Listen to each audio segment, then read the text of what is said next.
Hi friends, welcome to Kalanti's channel. இன்னைக்கு நம்ம பார்க்க போற ரெசிபி பட்டர் கார்ன்.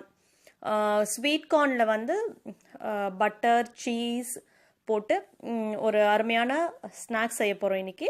அதை எப்படி செய்யறதுன்னு பார்க்கலாம். கிட்ஸுக்கு வந்து ரொம்ப ஃபேவரட்டான டிஷ் இது. நான் வந்து ஒரு ஸ்வீட் கார்ன் வந்து உதித்தின ஸ்வீட் கார்ன் இல்லாமல் அப்படியே கார்ன் வந்து ஃபுல்லாக வாங்கிட்டு வந்திருக்கேன். இந்த மாதிரி வாங்கி நம்ம சமைக்கிறது தான் பெட்டர். நம்மளா க்ளீனாக வந்து கார்னை வந்து சுத்தம் பண்ணி குக் பண்ணலாம். நல்லா ஃப்ரெஷ்ஷாக இருக்கிற ஸ்வீட் கார்ன் வந்து இந்த மாதிரி தோல்லாம் நல்லா உரிச்சிருங்க. உள்ளே வந்து அந்த நார் மாதிரி இருக்கிறதையும் நம்ம வந்து சுத்தமாக எடுத்துடலாம். ஃபுல்லாக க்ளீன் பண்ணிவிட்டு இப்போது கார்னை வந்து எடுக்கிறது எப்படின்னு ஈஸின்னு பார்த்தீங்கன்னா, இந்த மாதிரி ரெண்டாக வந்து கட் பண்ணி டிவைட் பண்ணிடுங்க. கார்னை வந்து நடுவில் வந்து கட் பண்ணி 2 பார்ட்டாக செப்பரேட் பண்ணிட்டீங்கன்னா உங்களுக்கு வந்து உள்ளே இருக்கிற கார்னை எடுக்கிறது வந்து ரொம்ப ஈஸியாக இருக்கும்.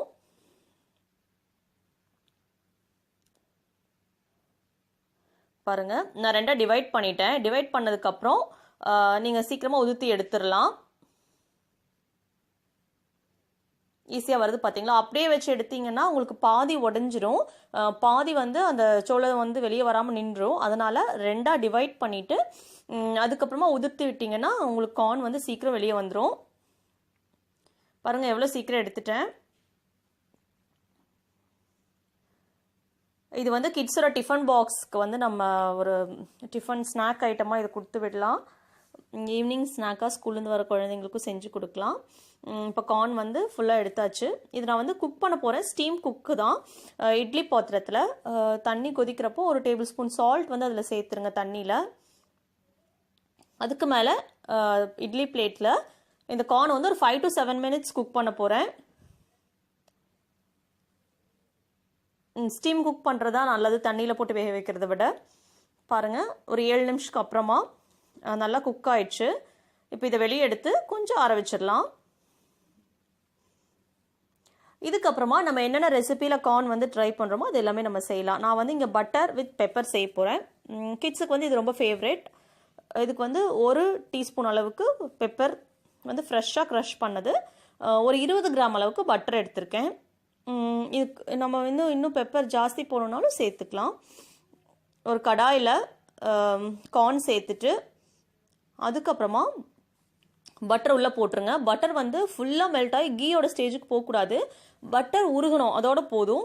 அப்போ தான் அந்த பட்டரோட ஃப்ளேவர் இருக்கும். பாருங்கள், பட்டர் நல்லா மெல்ட் ஆயிடுச்சு. இப்போ பெப்பர் போட்டு ஃப்ளேம் ஆஃப் பண்ணிடுங்க. ஜஸ்ட் அந்த பட்டர் வந்து உங்களுக்கு மெல்ட் ஆனால் போதும். அப்போ தான் அந்த பட்டரோட ஃப்ளேவரில் இந்த பெப்பர் சேர்றப்போ ரொம்ப டேஸ்டியாக இருக்கும். அடுத்து வந்து சீஸ் ட்ரை பண்ண போகிறேன். அதே அளவு கார்னில் நான் வந்து இங்கே மொசரல்லா சீஸ் வந்து ஒரு 2 டேபிள் ஸ்பூன் அளவுக்கு எடுத்திருக்கேன்.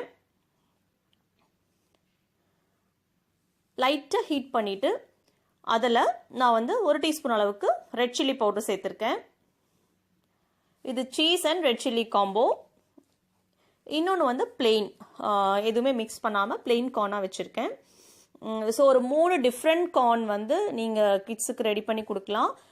ஒன்று ஒரு ஃப்ளேவர் ரொம்ப டேஸ்டியாக இருக்கும். இதில் நீங்கள் மசாலாஸ் ஆட் பண்ணியும் செய்யலாம். இந்த அருமையான ரெசிபி வந்து குயிக்காக செய்யக்கூடிய ரெசிபியை நீங்கள் ட்ரை பண்ணி பாருங்கள். பிடிச்சிருந்துச்சுன்னா கலந்தீஸ் சேனலை கண்டிப்பாக சப்ஸ்கிரைப் பண்ணுங்கள். அது மட்டும் இல்லாமல் இந்த வீடியோவை உங்கள் ஃப்ரெண்ட்ஸ் அண்ட் ஃபேமிலிக்கு கண்டிப்பாக ஷேர் பண்ணுங்கள். இன்னும் அருமையான வீடியோஸோடு நான் உங்களை மீட் பண்ணுறேன். தேங்க்ஸ் ஃபார் வாட்சிங். தேங்க்யூ.